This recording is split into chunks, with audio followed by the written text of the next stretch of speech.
que ayudaría un poquito en esto. Obviamente los análisis o las analíticas o lo que nosotros podamos pensar, primero es recoger un poco del material con el que va a servirse, ¿verdad?, para hacer estudio a fondo, ¿no? Y con ello entonces poder hacer una diagnóstica y con la diagnóstica a su vez hacer una prescripción. Estoy haciendo en sentido general como hablando como médico, pero si lo pienso en el contexto de lo que, y obviamente hablando como médico no siendo yo médico, porque yo luego soy evangélico y teólogo, ¿verdad?, por ejercicio. La nota real es que en la vida de nosotros pensamos en lo que tiene que ver con este detalle, pues esto nos ayuda a entender un poquito el dónde estamos y hacia dónde vamos con referencia a lo que se está desarrollando. Pero yo no puedo hablar de lo que está pasando en Medio Oriente si no hago un ejercicio, ¿verdad?, ¿verdad?, un feedback, mirando un poquito, ¿verdad?, pienso más allí, al pasado, para ver por qué se está dando esto. Porque no puedo hablar de lo que está ocurriendo hoy si no entiendo cuál es la causa de lo que esto se origina, ¿sí o no? Entonces, hablemos un poquito de esto para poner nosotros en perspectiva. Entonces, cuando hablo de este análisis para estar alerta, lo primero es que debo ubicar lo que dice la Biblia en Mateo capítulo 27, verso 25. Esto para ver, en el contexto dice el texto de manera específica así, voy a leer Valera. Y respondiendo todo el pueblo dijo, su sangre sea sobre nosotros y sobre nuestros hijos. Así se señala el texto. Esta fue la respuesta que dio el pueblo cuando aquel hombre llamado Pilato está presentando a Jesús ante el pueblo, le ausculta, ¿verdad?, lo analiza y dice, yo no encuentro en él nada digno de muerte. El pueblo dijo, a nosotros no nos interesa. Su sangre sea sobre nosotros y sobre nuestros hijos, y prefirieron entonces, el texto dice, a Barrabás antes que a Jesús, y dijo, crucifíquenle. Entonces, notemos esto, ¿por qué? Porque esto viene entonces a traer respuesta a lo que está sucediendo al día de hoy.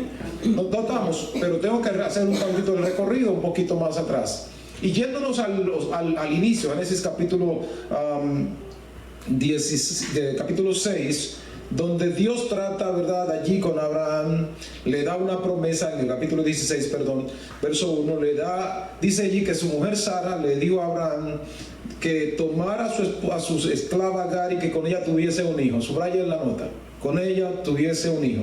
Y dice el texto en el verso 2, entonces Sarai le dijo a Abraham que la tomara porque era estéril y que Dios no le había complacido. En el verso 10 dice, le dijo también el ángel de Jehová a Agar, multiplicaré tanto tu descendencia que no podrá ser contada a causa de la multitud. ¿El hijo de quién? De Agar, ¿verdad? Verso 12, bueno, en el verso 10 dice, además el ángel dijo, he aquí que has concebido y darás a luz un hijo y llamarás su nombre Ismael. Esto es, Jehová escucha la aflicción. Dice más, el verso 12, y él será fiero, su mano será contra todos y la mano de todos contra él, delante de todos sus hermanos habitará. Verso 15, y Agar dio a luz el hijo a Abraham, y Abraham llamó el nombre del hijo de Agar Ismael, tal como dijo el ángel de Jehová. Dice, y era edad de Abraham de 86 años cuando Agar dio a luz a Ismael. Subraye todo esto como va sucediendo. Entonces, cuando todo esto se va produciendo, el mismo Abraham, cuando está en el momento, ¿verdad?, 86 años, y le dice en el verso 18 del capítulo 17, y Abraham dijo, ojalá Ismael esté delante de ti, le dice al Señor. El verso 20, en cuanto a Ismael, aquí Dios da promesa, también te he oído, y he aquí que le bendeciré y le haré fructificar y multiplicar mucho en gran manera. 12 generaciones de príncipes saldrán de él, y haré de él una gran nación. E Ismael, su hijo, era de 13 años cuando fue circuncidada su carne de su prepucio. Note, Dios está diciendo que el hijo de la esclava también alcanzó promesa. Amén. Hoy día, si yo voy a pensar como evangélico en el orden del sentimiento evangélico, diría, yo voy a colocar, ¿verdad?, por los hebreos, y voy a olvidarme de lo que pasa allí. Son hijos como quiera del mismo hombre. Amén. Que Dios haya decidido hacer promesa a Isaac, Dios es soberano de hacer como Él quiere. Amén. No está en discusión. Ahora, ¿voy yo a meterme en un pleito de dos hermanos? No. Es un problema de ellos, por decir de una manera. Pues hoy los evangélicos van levantando bandera, que es Israel, pero Ismael también es hijo y Dios le dio promesa. Amén. Amén. Que conforme a línea nazca el Mesías por la corriente de Isaac, ok, pero Dios había dicho, y me gusta esto, Génesis capítulo 12, verso 3, te bendeciré y serás bendición. Bendeciré a los que te bendigan y a los que te maldigan maldeciré, y serán benditas en ti todas las familias de la tierra. Eso fue una promesa dada a Abraham, y no había nacido todavía ni Isaac ni Ismael. Cuando Isaac nace, Ismael tiene 14 años, subraye. Abraham ya tenía 100 años cuando nace Isaac, significando que que era su hijo y primogénito, de ya 14 años de edad, calcula usted la vinculación emocional que había entre Abraham e Ismael. Independientemente, Sara dice que la echen de la casa con el hijo, ya había una promesa dada sobre él, además de que nace de un hombre que tiene promesas. Amén. Todo esto, ¿verdad? A la nota de lo que se va dando, ellos se extienden, ocupan todo lo que es la parte de la llanura del Sinaí, las alturas de los montes, inclusive donde estaría Armagedón hoy día, todas esas tierras se extienden esos príncipes, inclusive los asirios salen de él mismo, de Ismael. Oiga, ¿por dónde se va extendiendo todo esto? Hoy día es Cisjordania, hoy día es Irak, hoy día son Irán. Todos ellos son parte de la misma familia de Ismael, hijo de Abraham, igual que Isaac, hijo de Israel. Subraye por dónde va todo esto. O sea, si yo no logro entender cómo se va dando el contexto del desarrollo de ello, ¿dónde llegaríamos? Entonces es importante que nosotros miremos acá. Entonces, cuando nosotros leemos en lo que leímos en el verso inicial de Mateo, que ellos dicen, ¿verdad?, que la sangre de Jesús caiga sobre sus vidas y sobre la de sus hijos, pues esto tuvo un fiel cumplimiento. Lo explico en un momento, en un contexto histórico. En el año 70, el general Tito, nieto de Nerón, le pega fuego a Jerusalén y la quema. Con ello quema lo que se llama el segundo templo de Jerusalén. Lo quemó. Calcule usted. Y esto hizo, ¿verdad?, que todo Israel saliese corriendo, ¿verdad? Se desperdigaran porque había que correr por la vida. Todos los israelitas pues corren, la mayoría de todos ellos. Pero ¿qué pasa? En el siglo II, en orden específico, un emperador llamado Adriano, romano, decide construir la ciudad de Jerusalén, cambiarle el nombre, y le puso por nombre Aelia Capitolina, a lo que a los judíos no les gustó el poco remanente que quedaba allí. Y se generó una tremenda revuelta, una rebelión completa, porque no querían que le cambiaran el nombre a la ciudad Luz, como se llamó antes de llamarse Jerusalén. Subraye. Ahora le están poniendo a Aelia Capitolina y ellos no están de acuerdo con que se les cambie el nombre, porque ahí el nombre tiene una promesa enquistada, el de Jerusalén. Esto se conoce como la rebelión de Bar Kokhba, y en el año 322 fueron expulsados los pocos judíos que quedaban en esa tierra. Año 132 después de Cristo fueron todos expulsados.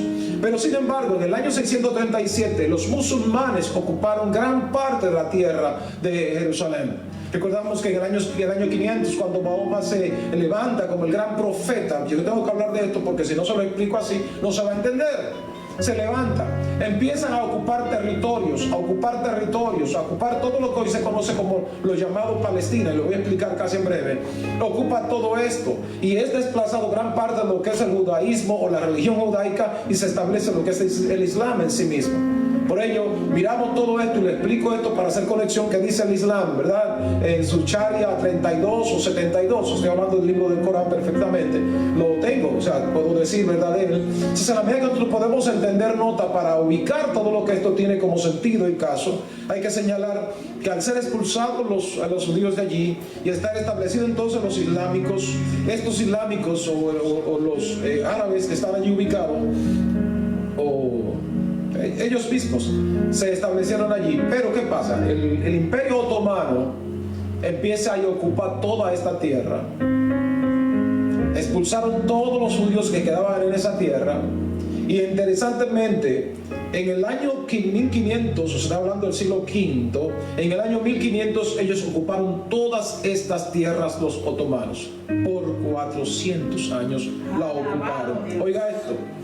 Mientras tanto, los judíos, como estaban dispersados por los 5 continentes, dispersados por todas partes, y no fue sino hasta 1892 cuando se genera básicamente lo que es el movimiento sionista, ¿verdad? No solamente es el judaísmo, porque ellos no lo quieren vender necesariamente como simplemente una religión, sino que tenían que tener un lugar específico donde ellos poder desarrollar su religión.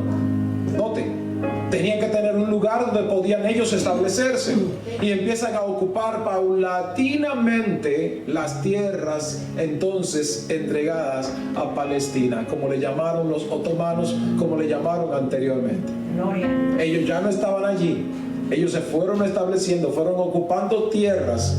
Interesantemente, se genera toda esta migración de judíos que estaban dispersos por los 5 continentes en 1892. Pero para 1914, justo cuando prácticamente estamos en el albor de la Primera Guerra Mundial, ya habían asentamientos de 85,000 judíos en esas tierras. 85,000 judíos. De estar dispersos, ahora vienen, ¿verdad?, a irse concentrando una vez más en la tierra que se les entregó como nombre de Palestina. Ya para 1917, concluida, ¿verdad?, la Primera Guerra Mundial, que se pone fin al Imperio Otomano sobre Palestina, y buscaron el lugar, ¿verdad?, de los judíos y establecerlos allí en lo que se conoce como el Tratado de Barkov. Calcule. Esto no justifica, ¿verdad?, porque de repente se le va a establecer en el Tratado de Barkov a que los judíos se le entreguen tierra. Ojo, se le asienten en tierras frecuentemente para Palestina, significando con ello que le estaban dando una gran cantidad y porción de tierra increíble. Esto no se queda allí. Para 1936, cuando los judíos, ¿verdad?, ya están en Palestina, están asentados, ya hay 500,000 de judíos. Note, de 85,000 ya había 500,000 de judíos. Y cuando la ONU se establece, ¿verdad?, cuando se fija de ser unión de naciones, ahora llama esto, se recomienda que Israel se le entregue una porción de tierra en Palestina. Pero oiga, ¿qué porción de tierra? El 55% de las tierras tenía que entregársela a Israel. Eso votó la ONU en 1947. Calcule. ¿Quién se va a sentir contento de que le estén quitando la tierra y que por encima de esto le entreguen la mayor cantidad de tierra a alguien que no estaba ahí por tantos siglos, por tantos milenios? Calcule dónde va el planteamiento. Esto solamente responde a varias cosas para poder señalar que de ahí se generó lo que es la guerra. Porque yo no estoy de acuerdo con que te la entreguen. ¿Qué vamos a hacer? Entonces, mire dónde comenzó la guerra y quién prácticamente la inició. Y quién la mantiene al mismo tiempo. Entonces, para el 14 de mayo de 1948, Israel es declarado como Estado independiente. Se establece como nación el 14 de mayo de 1948 a través de que conducía a la ONU en ese momento, lo que era David Del-Gurion. Ahí lo estableció, que Israel se estableciera, ¿verdad?, como este Estado libre e independiente. ¿Qué significó esto? Que entonces generó mayor ira en los árabes que estaban allí, y esas naciones de los hijos de Abraham llamado Ismael, y comenzaron la guerra y pleito, y se daban bien que Israel apenas acababa de comenzar, no tenía recursos, consiguió un financiamiento de unos $53 millones en 1948 para por lo menos armarse y poderse defender. Hasta el día de hoy siguen peleando. Entonces, no te le estoy dando esto para que usted lo ubique, porque esto no tiene 2 días, eso tiene buen rato. Entonces hay que señalar que ellos se establecieron allí. A Israel se le dio ese total de tierra de unos 69,000 kilómetros cuadrados, básicamente donde están ubicados. 69,000 kilómetros cuadrados, una mayor porción del territorio. Entonces, note más, la franja de Gaza, que tan solo tiene 360 kilómetros cuadrados, y por kilómetro cuadrado tiene un total nada más y nada menos que de 850 personas por kilómetro cuadrado, y tiene 360 para un total de 306,000 habitantes. ¿Cuánta gente hay allí en ese poquito de tierra? Demasiado gente, está súper mega poblado. En el día de hoy, ¿verdad?, el primer ministro israelí estableció, Benjamín Netanyahu, que todos los israelitas o todos los que estaban allí en la franja de Gaza se movieran. Calcule usted cómo se está dando el éxodo masivo. No hay forma de que la gente pueda salir a tiempo. Aleluya. ¿Cuánta carretera habrán para que salgan todos al mismo tiempo? Le dio 48 horas porque él dice que va a erradicar a Hamas, y le voy a explicarle en breve de dónde se origina Hamas, para tratar de borrarlos, porque uno de los programas de la idea de Hamas es justamente ellos borrar a Israel. Ahora, debo apuntar algo más, porque en el año de mayo justamente de 1964, los palestinos organizaron básicamente un grupo conocido como la Organización para la Liberación de Palestina. Y quien pusieron como cabeza para organizar esto fue nada más y nada menos que Yasser Arafat. Yasser Arafat justamente empieza lo que es este movimiento armado, político, de guerrilla, para hacer pleito y establecer y liberar a Palestina de cualquier tipo de opresión y que se les entregue en la tierra. Pero este mismo hombre en 1993 firmó nada más y nada menos que un contrato de acuerdo de paz con el primer ministro israelí, que para entonces estaba allí ocupando nada más y nada menos llamado como Ismael Rabin, ¿verdad? Y estableció este acuerdo, y este acuerdo conocido como el acuerdo de Oslo se firmó, ¿verdad? Un acuerdo de paz. Ok, estamos en paz, tienes todas las tierras, pero que no vamos a echar en pleito. Y se fueron dando esos acontecimientos, se dieron detalles. Pero ¿qué sucede? Por detrás habían algunos que dicen no estamos de acuerdo con el acuerdo de Yasser Arafat. ¿Verdad? Tenemos el caso de Hezbollah, tenemos el caso de Hamas, que no es más que significa Hezbollah, o Hamas significa movimiento de resistencia islámica que busca establecer un reino, un gobierno, una nación a Palestina, pero también borrar a Israel del mapa. Bendito Dios. Claro, porque si Israel está ocupando la tierra que se supone que es de Palestina, pues vamos a trabajar con esto. Entonces, imagínense usted, tenemos enemigos de Israel a partir desde entonces hasta el momento, al día de hoy, pero esos movimientos están dentro de sus propios hermanos. Amén. Pues son hijos de Abraham. ¿Usted me sigue? Amén. Ahora, que eso tenga algún tipo de contexto, hay que concebir varios detalles. Número uno, cuando el pasado sábado, 7 de octubre, cuando ellos por aire, mar y tierra penetraron a Israel, en un momento donde Israel está celebrando justamente su fiesta, está celebrando su Shabbat, está celebrando ese día de reposo. Yo quiero que tomes esto en cuenta. Justo parte de lo que ocurrió en el Yom Kippur en 1964 por allá, cuando Israel fue invadido justamente por los árabes en aquel momento. O sea, que lo que pasó ayer, como dice Salomón en Eclesiastés, ahora es, y lo que ahora es, pues después será.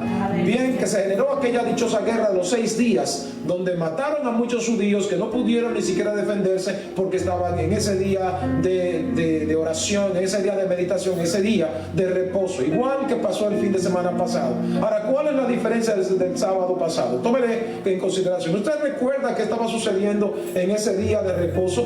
¿Cuántos jóvenes habían en el desierto celebrando fiesta? Más de 3,000 jóvenes. Calcule, era el día de consagración al Señor. ¿Dónde estaban la mayoría de esos jóvenes?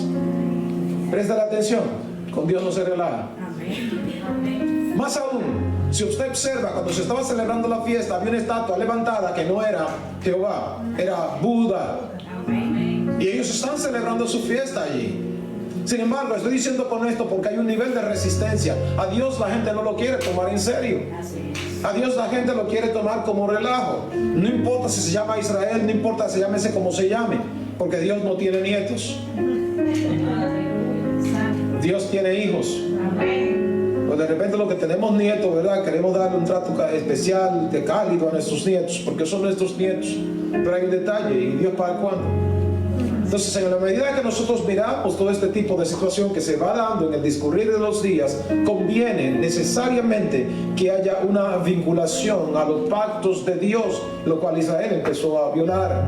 Y vuelvo una vez más al texto leído. Ellos dijeron que no aceptaban que liberaran al maestro, que no había cometido ningún pecado, y que su sangre cayera sobre ellos y sobre sus hijos. Calcule, y esto es lo que ha venido ocurriendo por estos más de 2000 años de conflicto que tiene Israel con sus hermanos ismaelitas.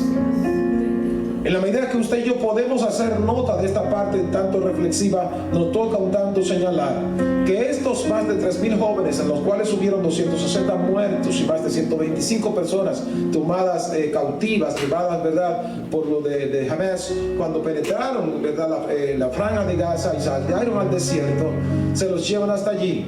Ahora hay que denotar 2 cosas aquí de lo que ocurrió. Número 1, ellos no solo se los llevaron cautivos, no solo mataron los 260 jóvenes allí, también penetraron a casa de Israel, asesinando a todo cuanto encontraran por delante. Y es tan sádico el tratamiento que dieron, que violaron mujeres. Amén.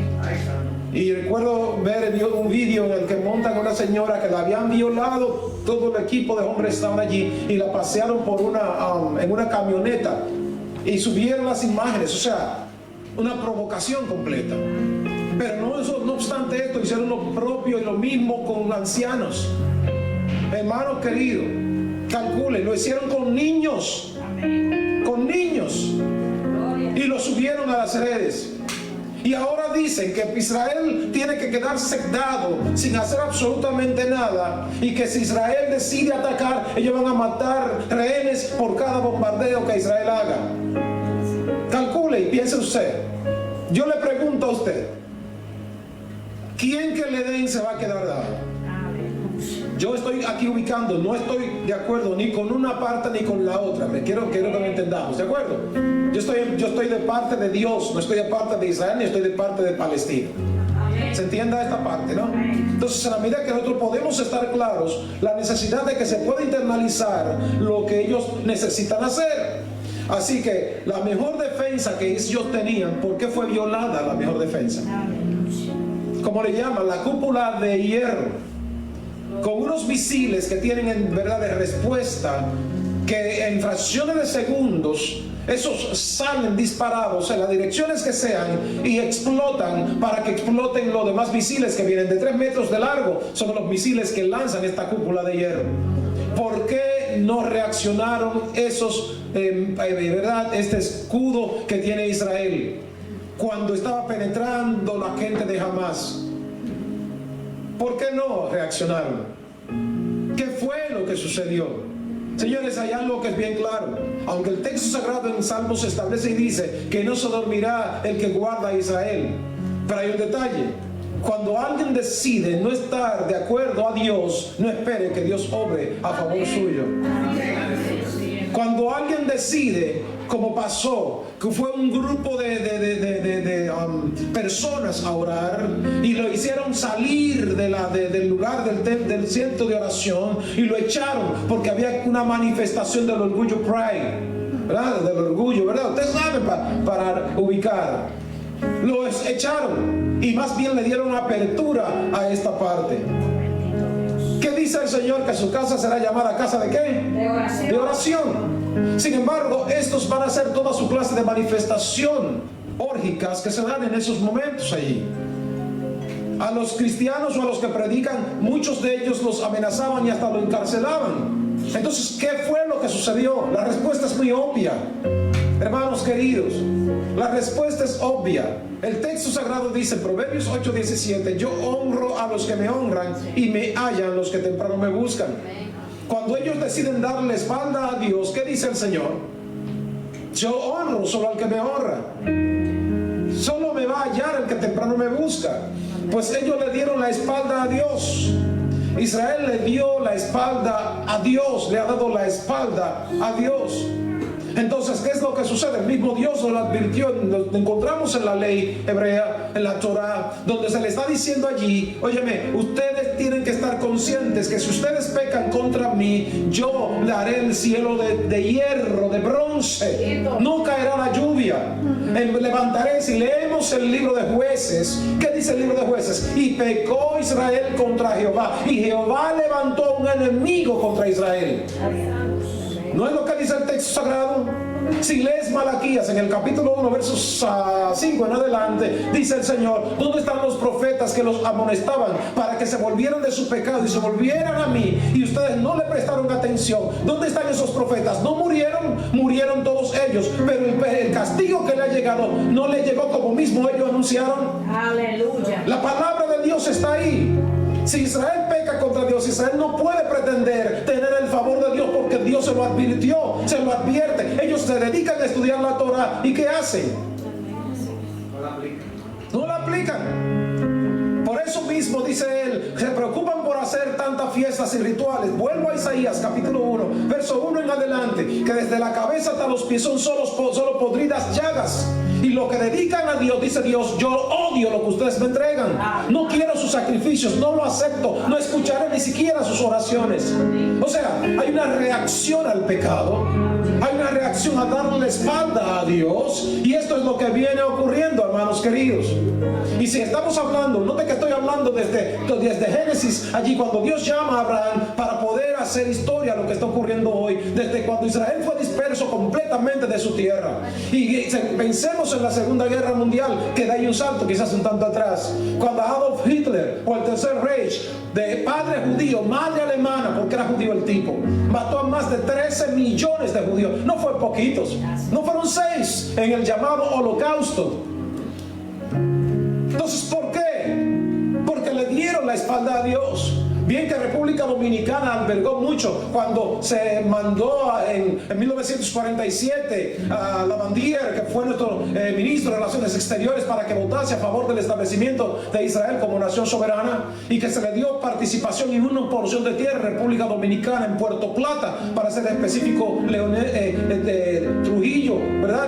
Rafael Leónidas Trujillo Molina votó a favor de que se estableciese Israel como Estado independiente a través de su ministro de Relaciones Exteriores. Estoy haciendo esto porque es historia. Amén. ¿Ya?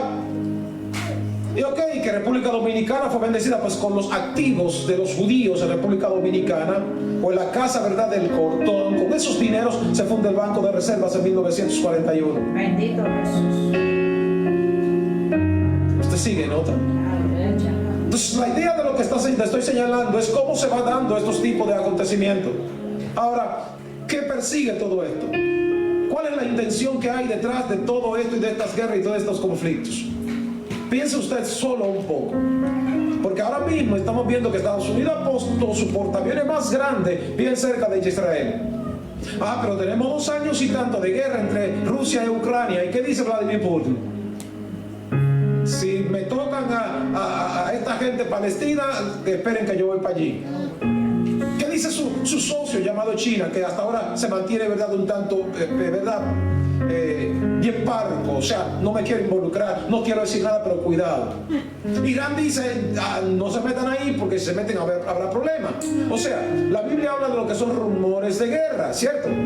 La Biblia habla de estos detalles y estamos viendo guerra, ¿verdad?, la que se está dando. La que se está dando ahora día, ¿verdad?, los conflictos dominico-haitianos también. Ahora pensar en esta otra que ya se arrancó, que ya se comenzó. Y tengo pastores que me llaman y me escriben y dicen, usted explíqueme esto, yo no lo entiendo, ¿cuál es la situación? Y tengo que tomarme espacio para explicar un poquito de historia y por la Biblia poderle establecer qué es lo que está ocurriendo, porque todo esto tiene una razón bíblica. Ahora, ¿qué es lo que yo no voy a hacer? Es entrar en la posición que hacen muchos cristianos, creyentes, inclusive pastores, que hablan ahora de que estos son básicamente parte de las cosas que se están dando y que ya hay que ponerle fecha a la venida de Jesucristo. Él dijo, ni el día ni la hora, aún los ángeles del cielo no lo saben. Porque lo mismo se dijo cuando Tito quemó Roma. Dijeron, ya este es el fin del siglo. Lo mismo se dijo cuando la Inquisición, ¿verdad?, o cuando a las cruzadas, estoy hablando de 1200, 1400, se dijo exactamente lo mismo. Pero ¿qué se dijo cuando se empezaron a generar esos grandes conflictos por allá de 1900? Se estableció exactamente. En la Primera Guerra Mundial se dijo, no, ya esto es que Cristo viene. Segunda Guerra Mundial, Cristo viene, y fueron 60 millones de hombres que murieron. No fueron 2, 60 millones en la Segunda Guerra Mundial. En la primera fueron nada más y nada menos que unos 12 millones de hombres. Anote, ¿a dónde estoy queriendo ubicar todo esto? Y de allá para acá, ¿cuántas guerras se han dado? ¿Y cuándo le han puesto fecha a la venida de Jesucristo? ¿Usted sigue? Ahora, en medio de toda esta situación, ¿qué es lo que nosotros sí necesitamos con carácter de urgencia? En este análisis, para estar alerta, número 1, es interpretar que es una guerra, reitero, entre hermanos. Es una guerra entre hermanos. Que nosotros como creyentes, que aunque haya Israel pecado, lo que necesitamos hacer es entender que debemos de arrepentirnos. Y pensando como dicen los viejos dominicanos en uno de sus refraneros, cuando la casa del vecino está cogiendo fuego, hay que poner la barba en remojo. Lo voy a explicar porque de repente la gente lo dice, no lo entiende. Si las casas eran hechas de cana, ¿verdad?, y de agua, una chispa de una casa incendiada, ¿qué es lo que iba a hacer? Encender la casa de cana del lado, por eso se le echaba agua a la casa del lado para que no se quemara. Por eso se pone la barba en remojo. Eso es lo que quiere decir. ¿Se entiende, María? Obviamente por lo que están aquí, que son de otras naciones, no lo entienden. De hecho, muchos dominicanos entienden el proverbio este. O sea, a la nota, ¿dónde quiero, verdad, con todo esto que lleguemos? Si el Salmo 122:6 dice, pidan por la paz de Jerusalén y sean prosperados los que te aman. ¿Escuchó? Hay un mandato del Señor que oremos por esta paz. Aunque en 1947, cuando la ONU se estableció, en noviembre de 1947 se estableció, ¿verdad? Y dijeron paz y seguridad. Que ahora va a haber paz y seguridad. Pero note, si la ciudad capital de Israel, o Jerusalén, no es de Israel, porque Israel es Tel Aviv por ahora, y por la que se están peleando, que no es de nadie, es Jerusalén, porque es concesionada, ¿verdad? Primero Inglaterra, luego Inglaterra la suelta, ahora la ocupan otro, y así están sorteándose por un periodo de cada 6 meses promediado, para que ellos, ¿verdad?, que la decidan allí quién va a controlar esa parte. Y están todos matándose por esto. Y justamente el Ashahad, como se está llamando la guerra, que es justamente el templo de la roca o de la montaña o la mezquita de Omar, donde está aquella ciudad que se ve esa cúpula dorada, ahí todos están peleando por ese lugar, ahí estaba el templo de Salomón, el segundo templo que quemó Tito en el año 70. Ahora, ¿verdad?, se levantó ese ahí. Ahora veremos que ese también será próximamente también destruido. Para poder establecerse el templo final donde Antíoco Epífanes se sentará, que dice Mateo 24, se sentará en el lugar de Dios, también demandará adoración, y ahí comienza lo que se llama la gran persecución.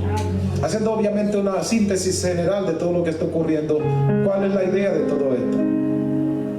Repito una vez más, Dios no tiene nietos. Dios tiene hijos.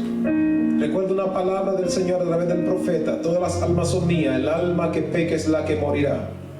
Mía es el alma del Padre como la del Hijo.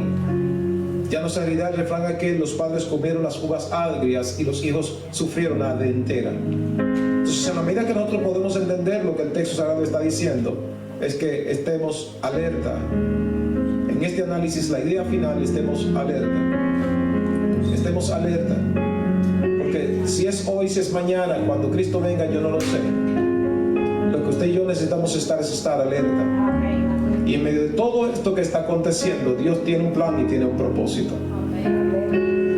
Como dijo Martín Lutero, ni una sola hoja de los árboles se mueve sino por la voluntad de Dios. O como diría a Jeremías en Lamentaciones 3:38, ¿quién puede decir que algo ha sucedido que Jehová no lo haya mandado? En la medida que nosotros podemos estar claros, si Jehová lo permitió, Él tiene un propósito con todo eso.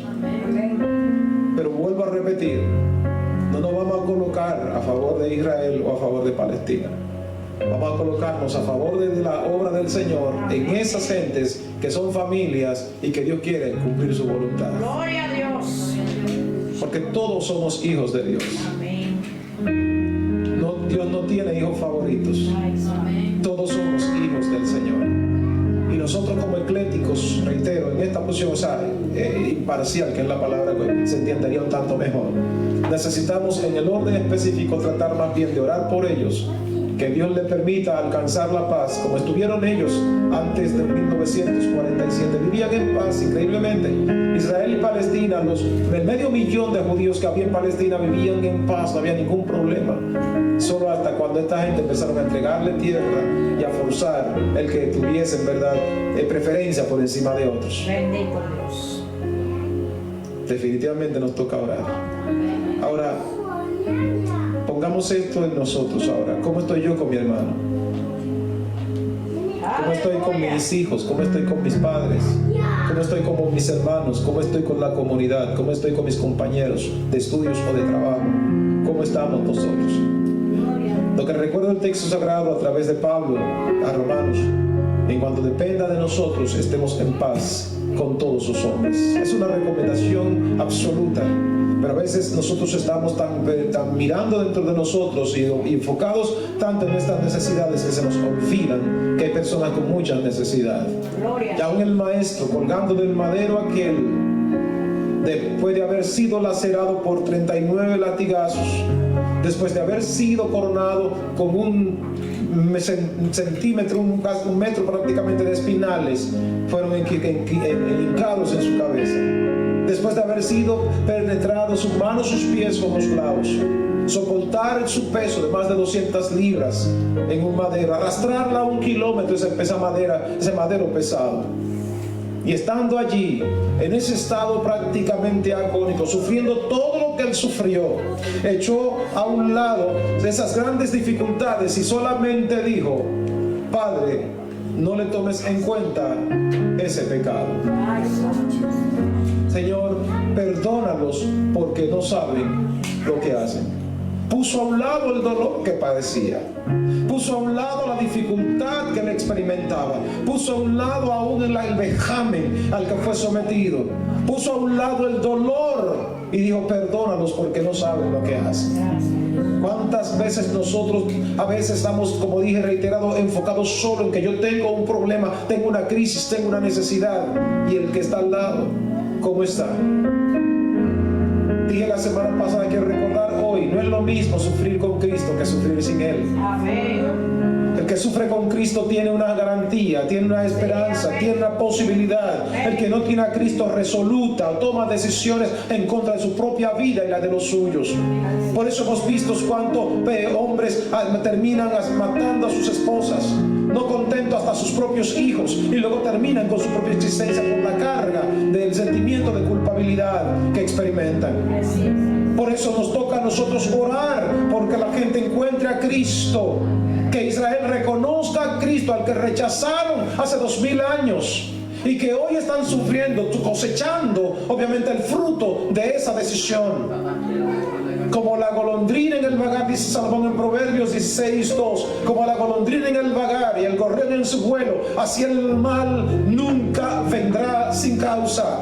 O sea, si está ocurriendo esto hoy, es justamente la cosecha de las decisiones tomadas ayer. Bendito. Por ello nos toca a nosotros en orden específico, y hago aquí reiteración, hacer como hizo Daniel, hacer como hizo Nehemías, capítulo 1, Daniel, capítulo 9, que viendo la situación en la que estaban viviendo, fueron ante la presencia del Señor y oraron, diciendo: Señor, perdona mis pecados, perdona los pecados de mis padres, perdona los pecados de mis príncipes, perdona los pecados de mi nación, porque hemos pecado contra ti, no hemos buscado tu rostro. Señor, perdónanos, porque por esta causa ha venido este gran mal a nuestras vidas. Y recordar lo que el Señor recomendó cuando se instaló el primer templo, aquel que Salomón construyó con una inversión de 48,000 billones de dólares. Dijo, segundo de Crónicas 7:14: si se humilla mi pueblo, sobre el cual mi nombre es invocado, y oran y buscan mi rostro y se convierten de sus malos caminos, entonces yo oiré desde los cielos, perdonaré sus pecados y sanaré su tierra. Lo que nos toca justamente es hacer de esta manera: buscar el rostro de Dios en oración, en humillación, para que Dios tenga misericordia de ellos, pero también de nosotros. Porque la verdad es que de repente creemos que está muy lejos, que esa guerra es para allá y que no nos afecta a nosotros, o no nos ha afectado la guerra de Ucrania. Hermano, es que estamos tan codependientes uno de otros. Esta aldea, como se le llamó cuando fue liberada la Internet de 1980s, esta aldea en la que estamos, todos nos afectamos cuando pasa algo. Por ello no podemos tornarnos indiferentes.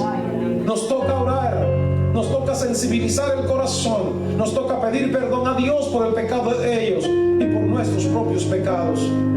Es nuestro llamado, es nuestra convocatoria, es lo que se espera, que en este alerta sea para que vengamos a la presencia del Señor y decir: Señor, perdónanos, y perdónanos a ellos también. Dios le bendiga, mis santos.